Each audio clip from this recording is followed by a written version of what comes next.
नमस्कार। आकाशवाणी से समाचार संध्या के साथ मैं सिद्धार्थ सिंह।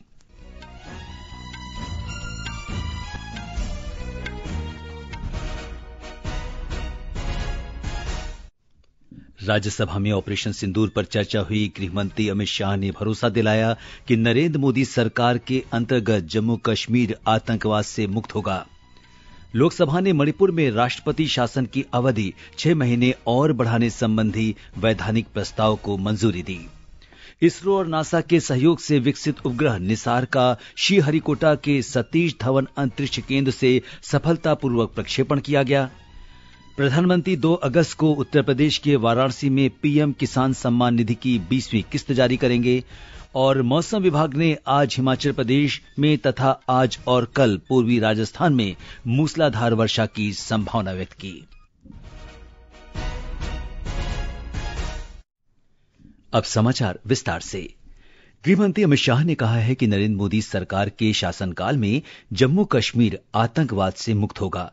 पहलगाम आतंकवादी हमले के जवाब में भारत के सशक्त, सफल और निर्णायक ऑपरेशन सिंदूर पर राज्यसभा में हुई चर्चा के जवाब में गृहमंत्री ने कहा कि आतंकवादियों के खिलाफ कड़ी कार्रवाई की जाएगी और आतंकी ढांचे को ध्वस्त कर दिया जाएगा।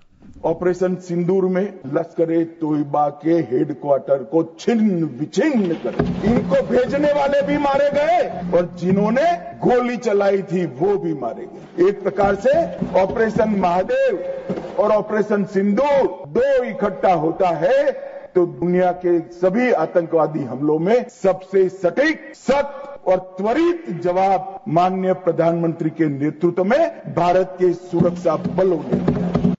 गृहमंत्री ने ऑपरेशन महादेव की सफलता के लिए सशस्त्र बलों और सुरक्षा एजेंसियों की भूमिका की सराहना की, जिसमें पहलगाम आतंकी हमले में शामिल 3 आतंकवादियों को मार गिराया गया। मैं सबसे पहले ऑपरेशन महादेव के लिए बताना चाहूंगा। परसों ही बहुत लंबे समय से चल रहे हुए एक ऑपरेशन का अंत आया और वो ऑपरेशन के तहत 3 आतंकवादी सुलेमान उर्फे फैजल जट, अफगान और जिब्रान, हमारी सुरक्षा बलों ने इनको मौत के घाट उतारा। श्री शाह ने बताया कि सरकार ने आतंकी हमले के तुरंत बाद पाकिस्तान के खिलाफ कड़े कदम उठाए, जिनमें सिंधु जल संधि और वीजा सुविधा को निलंबित करना शामिल है। गृहमंत्री ने कहा कि ऑपरेशन सिंदूर के दौरान पाकिस्तान की मारक क्षमताएं नष्ट कर दी गईं और उसे घुटने टेकने पर विवश कर दिया गया। उन्होंने बताया कि पाकिस्तान ने भारत से संपर्क किया और ऑपरेशन रोकने की अपील की। ये पूछ रहे हैं किसके कहने पर समाधान हुआ, किसी के कहने पर समाधान नहीं हुआ। पाकिस्तान घुटनों के बल हमारे डीजीएमओ को फोन किया कि भाई बंद करो। पहले से हमारा मकसद युद्ध का नहीं था, न पाकिस्तान के अवाम को हम नुकसान करना चाहते थे। मोदी जी ने तुरंत कहा कि अगर पाकिस्तान रोकता है तो रोक लीजिए। गृहमंत्री ने कांग्रेस पर वोट बैंक और तुष्टीकरण की राजनीति के लिए आतंकवाद के प्रति नरम रुख अपनाने का आरोप लगाया। गृहमंत्री के जवाब के दौरान विपक्ष ने ऑपरेशन सिंदूर पर प्रधानमंत्री के जवाब की मांग करते हुए सदन से बहिर्गमन किया। इससे पहले राज्यसभा में विदेश मंत्री डॉक्टर एस जयशंकर ने ऑपरेशन को रोकने के लिए मध्यस्थता के दावों का खंडन करते हुए कहा कि 22 अप्रैल से 16 जून तक प्रधानमंत्री नरेंद्र मोदी और अमेरिका के राष्ट्रपति डोनाल्ड ट्रंप के बीच फोन पर किसी प्रकार की बातचीत नहीं हुई। उन्होंने कहा कि पाकिस्तान में बहावलपुर और मुरीदके जैसे सबसे बड़े आतंकवादी केंद्रों को भारी नुकसान हुआ है।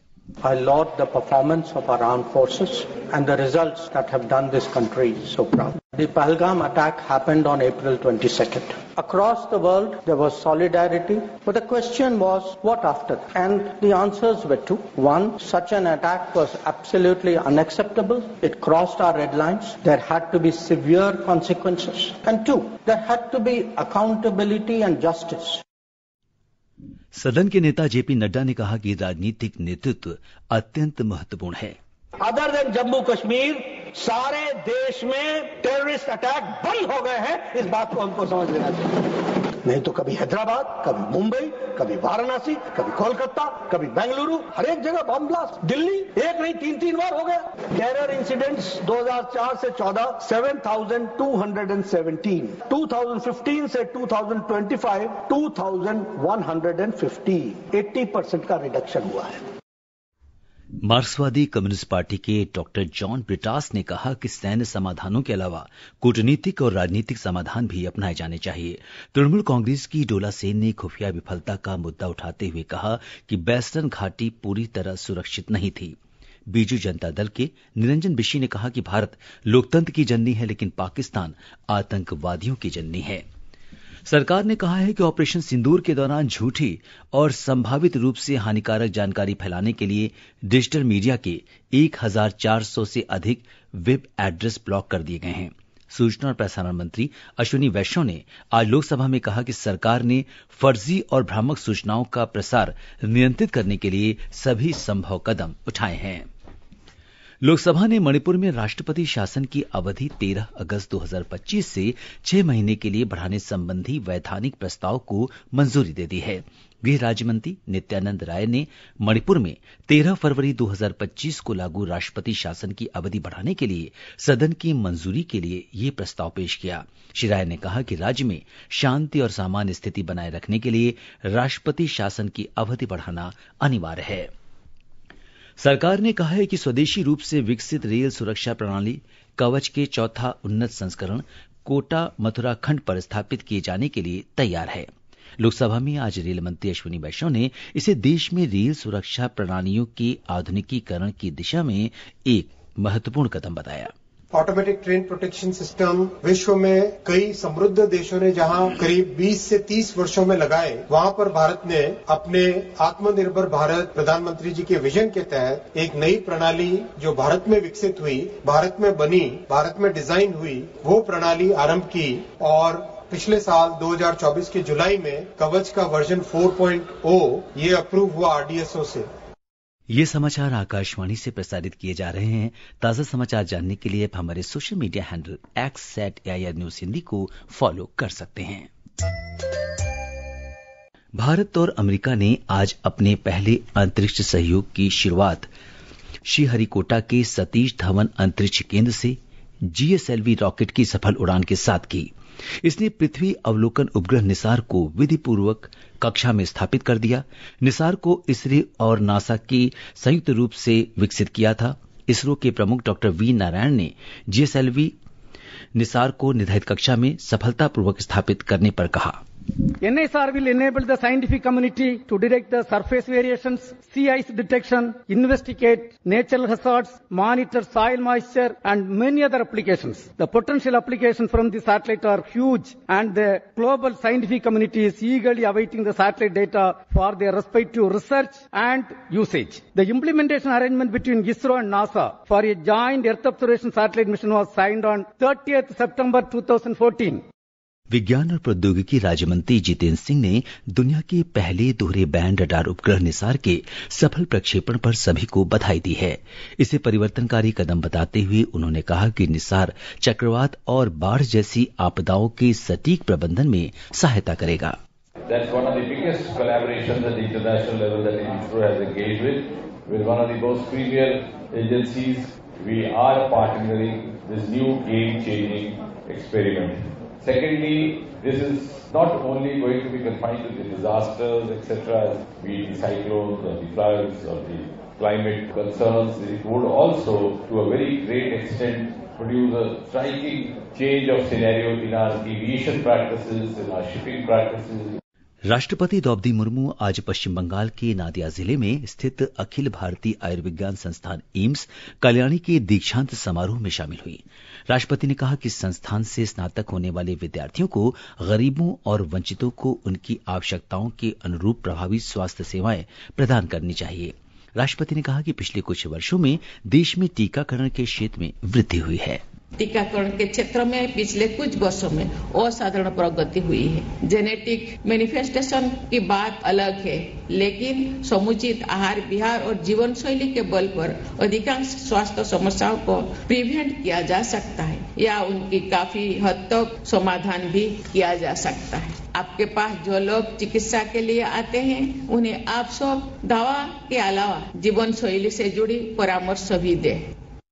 प्रधानमंत्री नरेंद्र मोदी 2 अगस्त को उत्तर प्रदेश के वाराणसी में प्रधानमंत्री किसान सम्मान निधि की 20वीं किस्त जारी करेंगे। कृषि मंत्री शिवराज सिंह चौहान ने इस कार्यक्रम को एक राष्ट्रव्यापी अभियान के रूप में आयोजित करने का आह्वान किया। कृषि मंत्री ने बताया कि योजना के अंतर्गत किसानों को 3 किस्तों में 6,000 रुपए हस्तांतरित किए जा रहे हैं और प्रत्येक किस्त हर 4 महीने में जारी की जाती है। प्रधानमंत्री नरेंद्र मोदी ने आज 127 वर्षों के लंबे अंतराल के बाद भगवान गौतम बुद्ध के पवित्र पिपरहवा अवशेषों की भारत वापसी का स्वागत किया। श्री मोदी ने कहा कि पिपरहवा अवशेषों की खोज 1898 में हुई थी, लेकिन औपनिवेशिक काल के दौरान इन्हें भारत से ले जाया गया था। ये समाचार हमारी वेबसाइट www.newsoneair.gov.in और हमारे न्यूज ऑन एआईआर ऐप पर भी उपलब्ध हैं। ये आकाशवाणी है।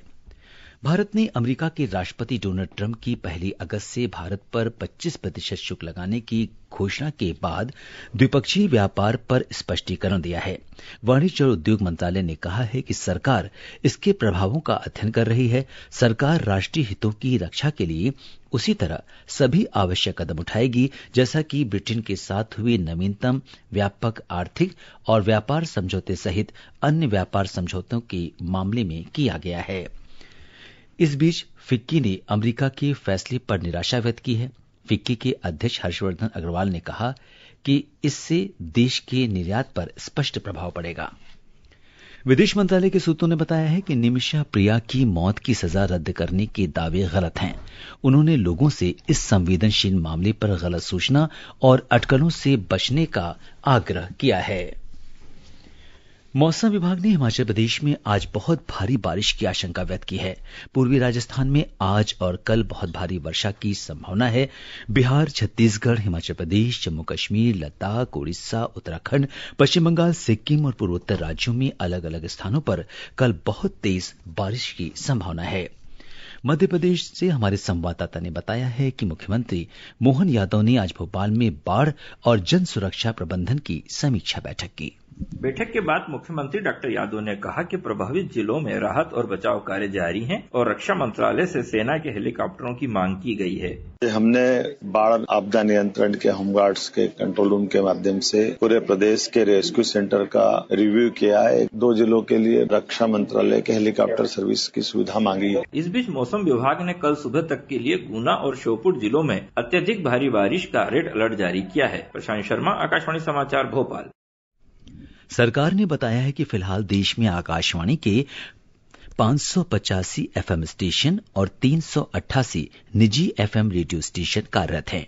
सूचना और प्रसारण राज्य मंत्री डॉक्टर एल मुरुगन ने लोकसभा में एक लिखित उत्तर में बताया कि पिछले वर्ष अगस्त में सरकार ने एफएम चैनल रहित देश के 234 शहरों में 730 निजी एफएम चैनल की ई नीलामी को मंजूरी दी थी। इन क्षेत्रों में जम्मू कश्मीर के 3 चैनल भी शामिल हैं।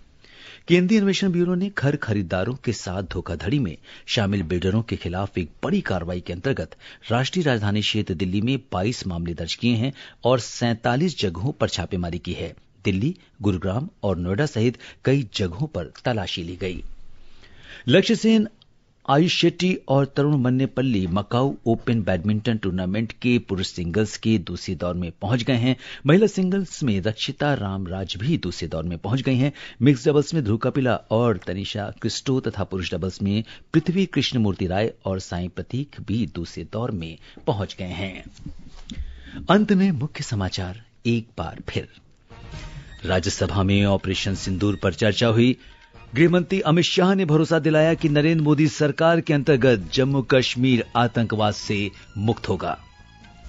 लोकसभा ने मणिपुर में राष्ट्रपति शासन की अवधि 6 महीने और बढ़ाने संबंधी वैधानिक प्रस्ताव को मंजूरी दी।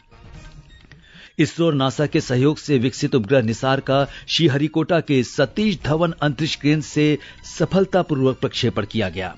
भारत ने अमेरिकी राष्ट्रपति डोनाल्ड ट्रंप की भारत पर 25% शुल्क लगाने की घोषणा पर संज्ञान लिया। सरकार ने कहा राष्ट्रीय हित को सुरक्षित रखने के लिए सभी आवश्यक कदम उठाए जाएंगे। और मौसम विभाग ने आज हिमाचल प्रदेश में तथा आज और कल पूर्वी राजस्थान में मूसलाधार वर्षा की संभावना व्यक्त की। इसके साथ ही समाचार संध्या का ये अंक समाप्त हुआ। नमस्कार।